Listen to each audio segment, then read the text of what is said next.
Hi, everyone, and welcome back to the Long Island Legends Podcast, the only podcast dedicated to showcasing the most legendary talent right here on our Long Island community. And for those of you who are new to the show, our handles are below.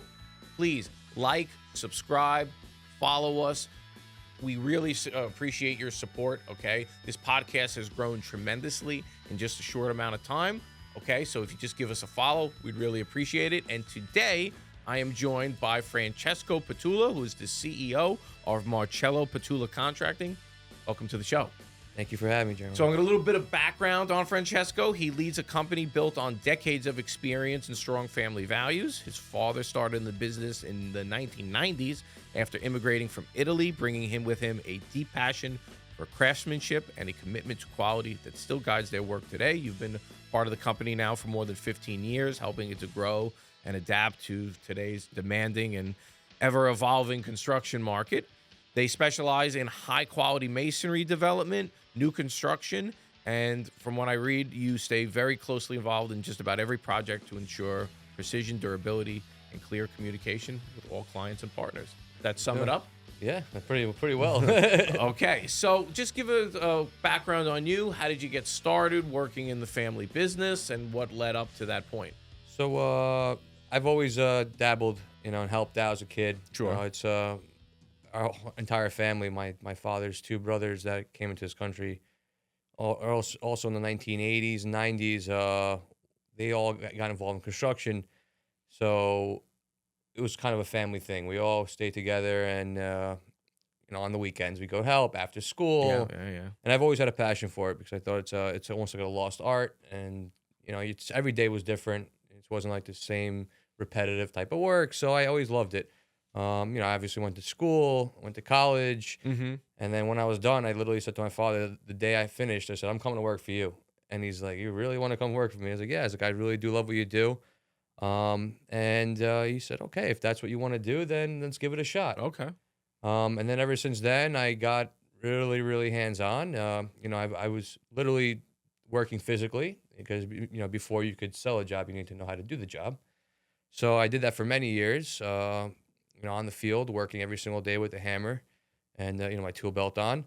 And then little by little, I've started constructing, different groups, and, we built different foreman systems and did a lot thank God, in a short time span. And kind of brought us to where we are today. Time flies, and you don't realize how much you've done so fast. Sure. And now we're shaking hands with some well-known companies on Long Island, all over the place, and it's a joy. Let me ask you, growing up, and I say this with a purpose, which I'll get to in a bit, did you think this is what I wanted to do? I know, like, when you graduated college, you made that decision, but leading up to that, was that always in your mind, like, yeah, this is probably the route I'm going to go down? I always enjoyed it, like, because I thought it was like a game. It was fun. There was machines. There was stuff like that. I didn't necessarily think I was gonna really, really pursue it. I went to school for finance, and I do love that aspect of like, as a career. I just seen that there was a big possibility to do big things. As I got older, as I matured, Sure. as a young age, you're not really necessarily thinking Yeah, about yeah. your future. And then as the times have changed, technology's changed. I figured, being young, you could do a lot. You can. Absolutely. As you said, marketing is a big aspect, communication, networking. That's all changed. It wasn't like, the generations prior to us, because there wasn't that, there was no internet. So when I seen that, I said, I think that I can take this farther than my father's already done, just simply networking. And I think that, like, not only just loving what I do, like actually leaving something behind for generations to see, I also love the aspect of, like, going out and getting and meeting people and really connecting and putting this together. And then once I realized that, I was like, I love this. Like, this is right. This is what it is. It's not just doing the Sure. work, but it's just also meeting new people Sure. and doing things you would never thought you would do. So, my dad was in construction, right? And I worked with him summers, weekends, that kind of thing. And then I went off to, start my house flipping business. And, I went in there taking, the knowledge that I had, right? And imparting that and utilizing it for that. My dad was incredibly difficult to work with. Now, you're laughing because you probably can relate, right? Yeah. He always thought 5, 6 steps ahead, and if I wasn't doing that, I always joked that like I didn't just hear it, I felt it, right? Yeah. Like I would get things thrown at me, and I hated it. It was miserable. And I didn't really ever have aspirations to like work with my dad because it was just I knew it would be difficult. However, having worked with him, it prepared me for the career that I embarked upon, right? And always being able to stay that many steps ahead. What was it like for you working with your dad? Me and my father get along very well. Okay. We have a great relationship. Obviously he's got his stubborn side. He's got the old school mentality. So we do essentially butt heads where it comes to like, hey, like I have this on the schedule. We need to get this, and this done in this time frame. And then we would come into an agreement, and then all of a sudden the following morning things hit the fan and change. So we never bicker. There's a big trust between Wow, each okay. other. It's of course he's got his An opinion. Italian father and son that don't bicker and fight. Yeah, We get along. We of course Yeah. we have our moments, but it's a joy. With him, I enjoy it. We don't actually see each other as often as you because we're always Sure. there's so many jobs going Yeah, of on. So he course, of kind of course. handles his thing. I handle mine, but I must say I've learned a lot from him. Of course. And he's an inspiration Yeah. with everything that he's done. And Do you and think he's learned anything from you? I think he has. Yes. I think he has. I think he's definitely learned more of, in a sense of the networking, the power of that, the yeah. power of that. Yeah, the communication. So in construction, things have changed. The demand of like today's age, schedules have become very tight. Yes. Yeah, when they're just say a general contractor's deadline promising to a corporate is crazy. Let's say it takes a year to build something, they want it done in 9 months. So, I think at that point, that's where I came in and I said, "Hey, you can't work the way we used to work. We have to literally stick to these schedules." And that's really our biggest arguments between me and my father. There's always this schedule. It's like, "Oh, this schedule drives me crazy. Like I can't." So he's definitely understood and learned from me to be more patient, calm in a sense of like, hey, we need to stick with this. And you can't just essentially do like, hey, I know I can maybe do this job and I can be here for 5 days. Like we have to start narrowing things down. So I think he's learned a lot in a sense of organization, like being more organized. Systems. Systems. That's the term. So and he respects that. The kind of clients I want to dive into now, the specifics of your company. What kind of clients are you working for, and what is setting you apart from your competitors? So we've steered originally growing up, you're more of a residential company. We cater to homeowners and we still do. That was our main bulk of work. When I got involved, I seen it was very hard to keep up with having constant workflow because from a homeowner's perspective, they're very like, oh, hey, I might need a couple of days to think about this. There's a lot of back and forth. And then when you have employees that show up to your shop in the morning, you need to make sure you have work for them. So I've realized that we do definitely do a lot of residential, a lot, but we've now pushed more towards commercial, industrial work. And the reason being is because I think it's more consistent. It's Bigger jobs. bigger jobs. Homeowners don't really know essentially, right? They don't know what you're getting, it's not their profession. From a commercial standpoint, you're dealing with people that know. So it's more about, hey, let's get this job done. And there's no like a lot of questions, like why are you doing this and why are you doing that? So yeah, so we steered more towards commercial. And I think that's it's helped because you do the right thing. You build relationships with commercial contractors or industrial contractors, and kind of makes it more of a steady schedule.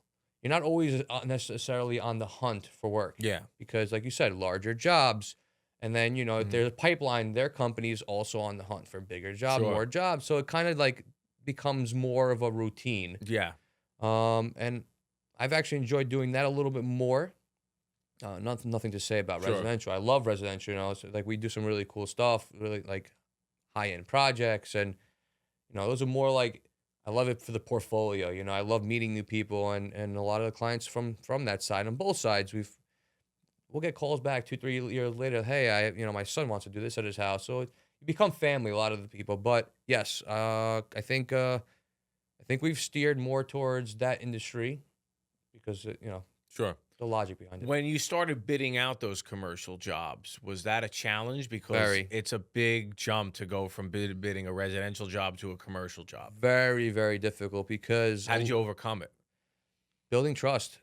That's pretty much what I did. I said, hey, just give me the opportunity. I want to give it a shot. And we would do jobs that people would want to do, like very difficult things and But bidding it to make sure that like you're giving a fair price, but you're not losing money. That's got to be. we've lost. Yeah. We've It lost. happens. It happens. Yeah. So I think that it was hard for me because you don't really have mentors that, nobody wants to really disclose what things should cost. So it's kind of on you to bid it, hope that do your math, your takeoff and everything that goes Sure. in it, and then you do whatever your margin may be and hope that it works out. I've had times where my schedule was so tight where I thought I'd be getting done in a short time frame and I didn't, and it took a little longer and you Yeah. lose it. So over time, I've then adjusted my bidding aspect of being awarded these jobs, and little by little you go hopefully into profit. Not every job is a Sure. win. It's like the flipping game. Exactly. Sometimes, most of them do well. Some of them lose a bit. Some of them lose a lot. Yeah, You know some of what I them mean? lose a lot, and You then know? some of them you make up for the rest. Yeah. And then so from the bidding aspect, I would go in, I'd bid.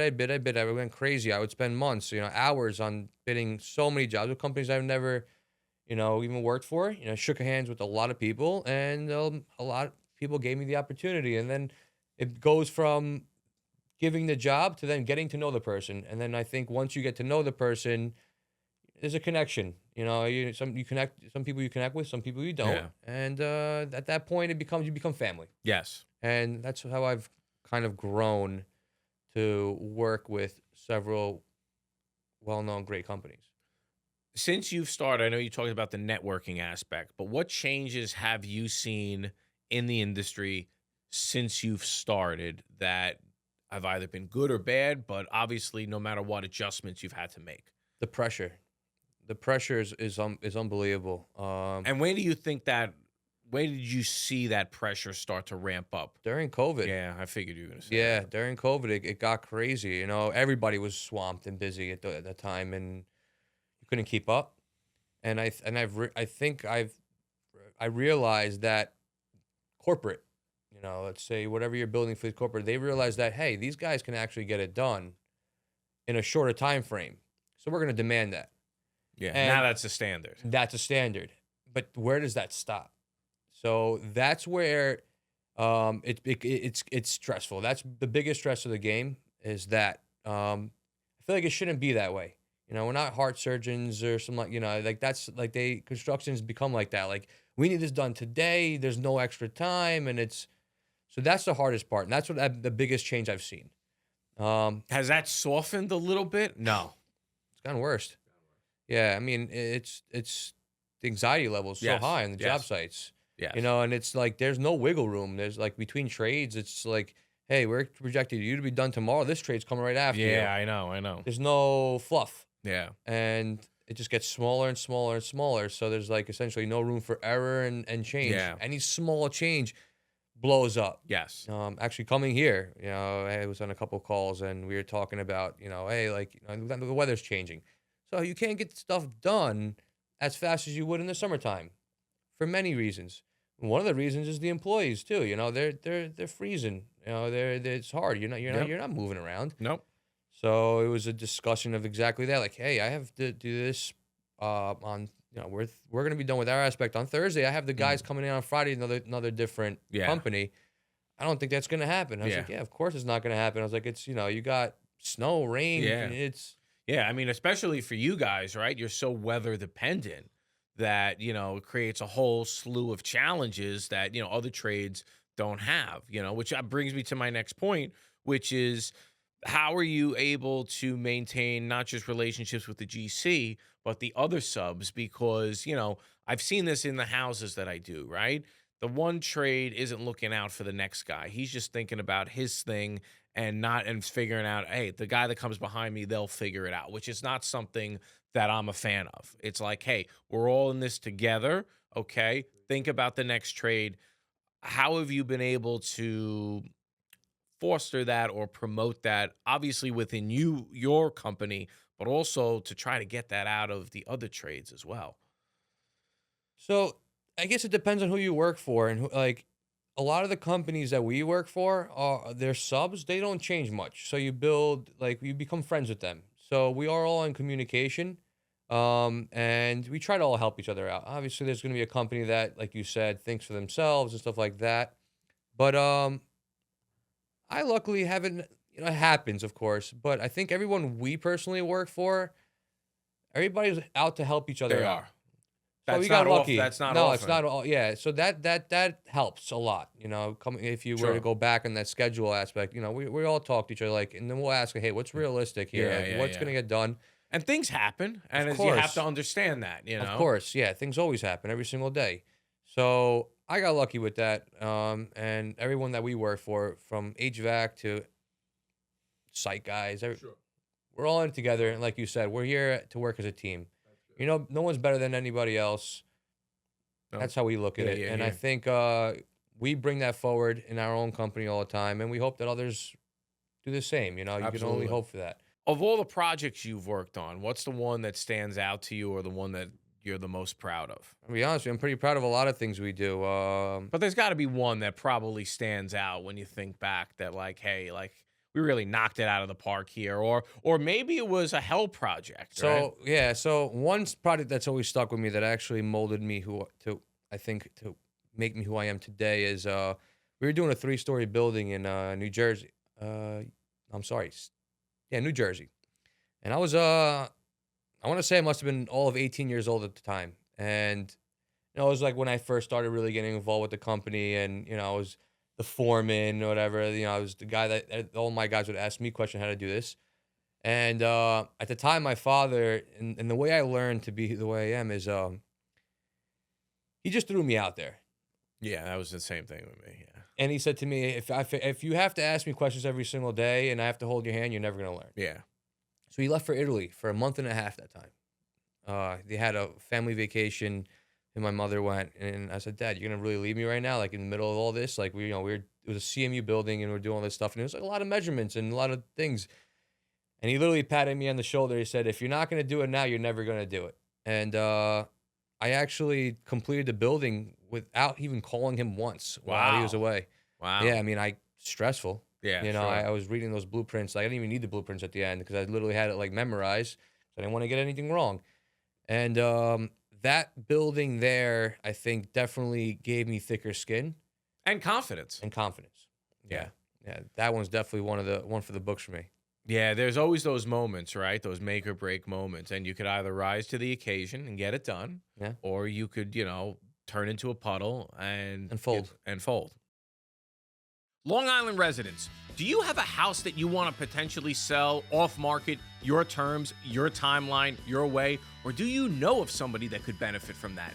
Then definitely give us a call. You could reach out to us at 631-333-SELL. The number is below, or visit our website at SuffolkCountyHouseBuyers.com. And for any deal that you refer over to us where you are not the seller, the first deal you refer to us, we pay a $5,000 referral fee. The second deal, we pay a $10,000 referral fee. And get this, the third deal that you refer to us, we will split the profits with you 50-50. And some of our deals are multiple 6 figures, so this can be a life-changing amount of money. It could pay for weddings, it could pay for college, anything that you choose from. So please take advantage of this great opportunity. Once again, we're looking for off-market opportunities where a seller wants to sell on their terms, their timeline, their way.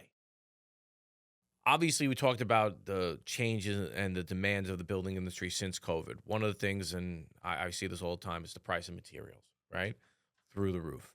What are you guys doing to offset that, or at least still make the projects worthwhile? I mean, obviously the GCs and the the employer has to come to the realization that, a 2019 price is gone and is never coming back, right? But how are you managing expectations, but also trying to keep the cost down? It's hard because a lot of these companies, maybe not so much in where we've approached our field of like dealing with like commercial work. So I think you're dealing with more legitimate companies like our competition. But we break it down and things went up. Things cost more. Everything costs more. The only thing that hurts now is a lot of the old timers, essentially, like the older generation, don't really, I guess, account for this inflation correctly in their number. And that's where it hurts because you'll bid on jobs. Obviously, these people are getting multiple bids. The numbers don't add up. And the numbers don't add up because your labor went up tremendously, your materials up, and that's really what it is, labor and material. And it's like if you're still sticking with those old numbers, your margins are not there, and there's no wiggle room. So, yeah, that's it's hard. It's hard. You have to really make the client aware, and then maybe they'll say, "Hey, you're this much higher. Why?" At that point, you'd have to open the book and be like, "Hey, look, this is realistically what it is. Like, I'm going to show you the inside Yes. of what it is." Transparency. Transparency is the biggest thing, right? And it costs. And then with that, you'd hope that even though you might be higher than the other, you might get it. But there's no other way. I mean, Yeah. we honestly, all we've done at this point is just changed and we've raised our prices. The margins are still the same. It's just that everything blew up. And you'd hope that doing it enough will then start to change the standards in the Sure. industry where other tradesmen will also start to change, push their numbers up because it's got to be like a union. Yeah. If from the general contractor standpoint, if they're going to hire, if they could get a job done for 15-20% less and that company still can do it, like, maybe not jeopardizing the quality or anything, they're going to go with that person. But if everybody goes up, the right way, not saying that you want to be greedy or anything like Sure. that. It just, you need to go up with Yeah. that, with everything. Everybody's in this to make money, right? You got to make it. Yeah. You got to make a living, or else what are you doing it for? Right. Yeah. You're not looking to get rich, but you're looking to put food on your table. So we've stuck to our guns. Of course, sometimes I'd have to compromise, but overall, we'd hope that overall. Do you think the people that you're working for, I mean, I bet in the beginning they didn't understand it, but you think it's starting to make more sense? Like, yeah.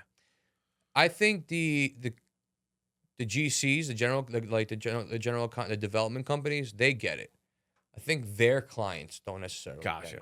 get it. Like corporate, Sure. because like a lot of these jobs you do, they might be based out of Texas or another state. Things are different there. In New York State, the taxes here are crazy. So like, oh, why does it cost so much more here? Yep.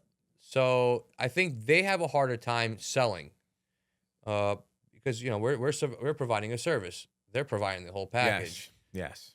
So I've heard it from them as well. Like, I'm always in communication with the estimators, and they're the same thing. Like, they don't get it. They want a job done for X amount of money. It's physically impossible. Yeah, of course. They'll pull out because they have to make their money, or else why are they going to GC the job?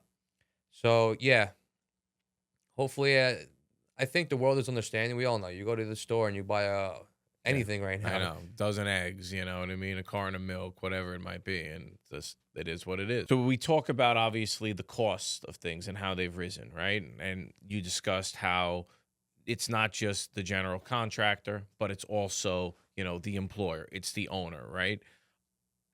At some point in time, though, like the numbers aren't gonna go down, okay? Like they're here to stay. Do you think that you've seen some sort of leveling off where, at least we're back to like a sustainable period of like small, slow, and steady price increases? Or do the numbers just keep jumping up month by month where you keep turning around and it's almost like, you're getting sticker shock every time you go pricing out materials? I think they've started to level out, but they've leveled out at the point of a high because even during COVID, they realized people are still going to pay it. So why lower your number? If they could sell for that and they could get it sold. Yeah.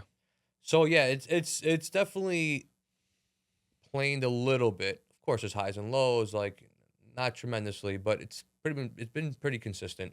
And I think from the supply aspect, they've all unionized.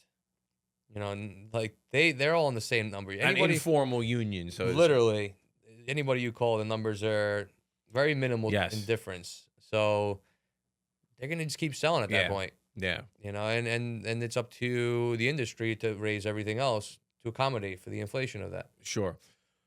Most of the work that you do is on Long Island? Yes. Okay. But you talked about that job in Jersey, so you do stuff off the island as well. Yes, we do. For people that we've worked for many years, we do cater to wherever we need to go. How far will you go? We've gone Staten Island, New Jersey. I think that's probably our borderline because at that point I grew up in Staten Island, so that's a hike. Yeah. it's harder to get to Staten Island than anywhere else. Anywhere. I know. No matter what time you leave. Nope. I know. It's impossible. It's beautiful. I'd rather stay there. It's honestly. I don't think it's beautiful personally, having some grown up areas. there, but yeah, some parts are Yeah. okay. What is the most like working on Long Island compared to some of the areas that you've worked on? What makes Long Island unique in terms of the jobs, the challenges, the things that come along with it that maybe set it aside from other areas that you discussed? I think the architecture of Long Island is even the landscape, it's The beautiful. topography, Yeah, everything. topography is stunning. Exactly. So Not anywhere you- easy to work with though. A lot of times. No, absolutely not. But you're always finding different areas and seeing different things and views that you've never would have thought. It's nice to see Long Island grow. Suffolk County more than anything, and probably goes back to saying about this inflation thing. Nassau's hard, but Suffolk County's blown up. It's nice to see that really branch out. When you say blow up, in what aspect? I think housing. I think a lot of people are starting to branch out to Suffolk County, start to have their life there, and I think everyone else has realized that. So a lot of retail stores are going up. A lot of fast food restaurants and everything. So it's really blowing up out there, and I think it's because the cost is a little less. Mm-hmm. It's going to probably catch up with Nassau. Yeah. But I've that's seen that. Ask me how I know. yeah, well, exactly. You're even if you were to try to buy a home out there right now, I think the average home is what, maybe $100,000 difference, If that. if that already. Yeah. Yeah. Oh wow. Yeah. I mean, if you think about it, right? Your average run of the mill home, right? That I sold in 2019 for, let's say, 330, 340. That same house is 600 now. Yeah. I remember I did a house, so give you a perspective, in Patchogue. And I think I sold it, if I'm not mistaken, for like $330,000. Okay. Nice house. Okay. Now that was 2018. Okay. That same house has got to be over 6. I just put a house on the just put a house under contract that sold for 580. That's far less than what this house was. Okay. And also a nice house. Okay. But to give you that same house, that I did just put under contract for 580 would have probably gone for like 300 in 2018. It's unreal. Yeah. Like I had just mentioned to you earlier is we were thinking about dabbling in that industry, and my father's always like, oh, so we could be able to buy a $300,000 house and really make it nice and sell it for a good profit. I'm like, those $300,000 houses are gone. Yeah. You're not getting anything. You won't even buy a plot of land for that kind of money anymore. Yeah. So you're right. It's where does that stop? Yeah. So I think everybody ran off to Suffolk County for also that reason. Even I'm like you said, I thought there was like $100,000 spread. So even now, if there's maybe 50,000, there's nothing left. Yeah. But that's what I liked about Long Island. I like that there's a lot going on in such a little piece of land. Yes. It's an area where you almost never really have to leave, right? Like you have everything that you need. Now, the only time it's difficult if like you want to go skiing or, you want to go to the mountains, right? But outside of, some kind of, scenic trip, you got everything you need here, and obviously the schools are good. The restaurant's good. You got beautiful hills and, the bluffs on the North Shore. You got great beaches on the South Shore. And like I said, even if you want a scenic view, go out east. You know what I mean? So Whole different world. it's a whole different world. You know what I mean? And Agreed. it's like as you drive through Long Island, the diversity that exists is so incredible that it really, it allows you to just stay here. I don't know if that's a good thing or a bad thing for like I think about like my kids that are like kind of sheltered, right? But it has everything you need, and there's really no place like it, and that's what makes it so special. So, what advice would you give to someone going into the construction field? Because we know this business is not for the faint of heart. Whether it's masonry or whether it's another trade, maybe they've worked for somebody, their parent, another family member, or maybe they're just going into this cold. What's the best advice that you can give to them, having started this at such a young age? Don't let emotion get to you, even though it's a lot harder. So it's hard to not let it. But I think that's the biggest thing. I think you're gonna be shut down a lot. Don't let it get to you.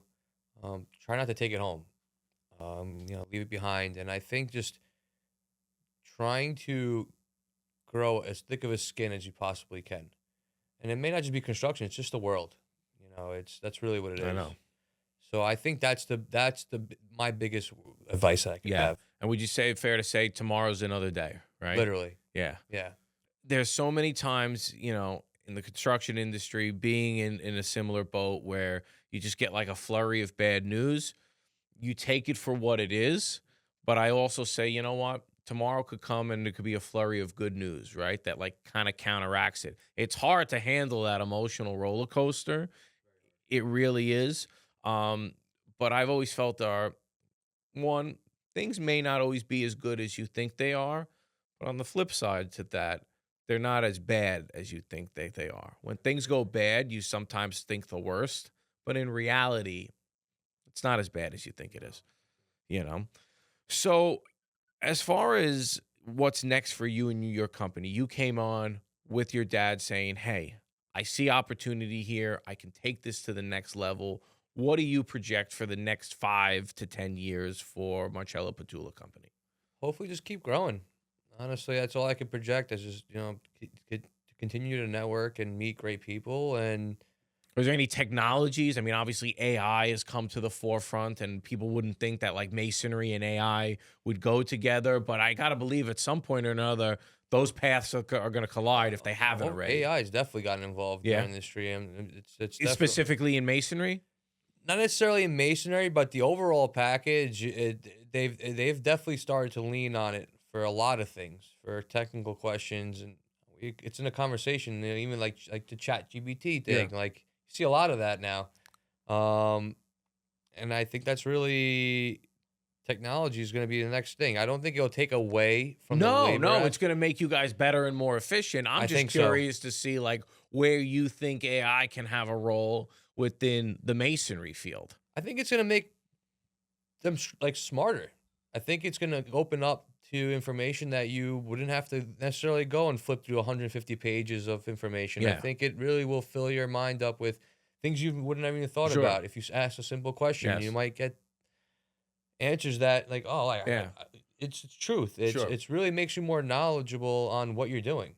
It's crazy. So it's funny. I bring up this story. So my dad was in construction, so he was like a technician behind the scenes in film and television. A lot of different aspects to that, but one of the things that he did was like set construction, right? So I remember he was telling me the story that the sets used to be nailed together by hand, right? So they cut the wood, nail them by hand. Then all of a sudden, nail guns came out, and he was a union member, and where he was in the union. It didn't affect him, right? But it was the shop craftsmen that were part of that union that were the ones physically building these sets. And they were all up in arms about nail guns, right? Because they thought it was going to put them out of business. But all it did was just make them be able to be more productive, right? And so I think so many people are having this fear about the AI conversation. But first of all, listen, I think AI can replace a lot of white collar jobs. Absolutely. It's not going to take away from the blue collar jobs. It's just going to make them better. I agree. I think, and I've always said that, like, America push for college, push for education, get a desk job, go to work in a suit. I think there's a lot more money to be made in the trades industry. You can't take that away. Yes. Do you have any kids? I do. I have two. Okay.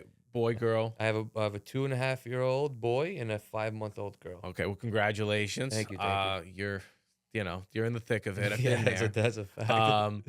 Your son or daughter, they come to you at 18, say, I don't want to go to college. What's your answer to that? I hope at that point I'll have the company structured to the point where I would say, yes, come get involved. Yeah. I maybe have a more well-set office. 'Cause, Yeah. it's... Because college is becoming, to some degree, a waste of money. You know yeah, what I mean? yeah. I mean, look, college is great. I think college is absolutely amazing. And if you find that something that you can do and be profitable in it, then of course. But a lot of like what we were pushed as kids, like, even us, it's, oh, go be a journalist. Yeah. Now go find a job. I know. And now you're in debt, so so much money. And how many journalists are there really? Yeah. It's a tight Sure. a tight market. Even like I have two younger sisters. One's a teacher and one's in medical. And they did great and it worked out for them, but they essentially chose a good trade, but they also had a hard time getting a job. Yeah. My sister did a lot of part-time and fill-ins until she finally got a career. It took about like 4 years to Yeah. have a full-time job. My younger sister, she went in for medical medicine and then she finished that and she then went to an advanced nursing degree. She almost had a hard time getting a job now. Yeah. Man, she actually just got hired yesterday. We were on a ride and we were going out to dinner and she called us and said, "Hey, I finally got a job." Yeah. Finally got a job. Think about that. Yeah, But the tradespeople, they need people. you'll get hired instantly. Instantly. The thing is, and then even the people that have experience, so like when we went to school, we had BOCES, right? Yeah. BOCES would teach you a trade. They don't necessarily teach every trade, but they teach you the general, like electric, plumbing, HVAC. I don't even know if they have that HVAC. When we went to school, they didn't have that. Okay. But the skill level is very difficult to find. You don't really find talent. When you find that talent, you want to hold on to that Of talent. course. Because that will make you stronger, right? As a company, you have the right guys, you're gonna get a lot done. Absolutely. So, for an employee, I think the construction industry is a great industry. Yeah. They're making right out no debt, making a great salary. Yeah.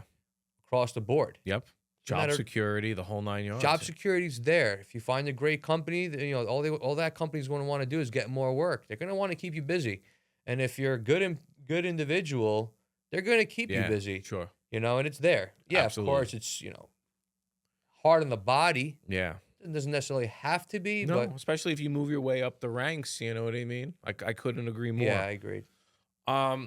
When this is all said and done, so this is the Long Island Legends podcast, right? And I ask everybody on this show, what do you want your legacy to be when it's all said and done? What do you want to be remembered for? Pretty much what I built. I want to say if I love to be part of things that are historical and important. I just want to be part of that. I want to say who did this, and I want that name to be known. That's pretty much what the goal is. Awesome. I look forward to that. Before we end the show, where can people follow you or your company? What's the best way to get in touch with you? Instagram's been the power. Okay. Throw the handle up. you know? Literally that works. What's your Instagram Marcello handle? Petulla Contracting, and come check us out. We'll start to definitely put more content on there. Okay. But that's really a lot of our networking's come through there, believe it or not. Awesome. All right. Well, you heard it here, guys. Marcello Petulla Contracting on Instagram. Give this man a follow. Thank you so much for being Thank on you, the guys. show. Really appreciate you having appreciate on. it.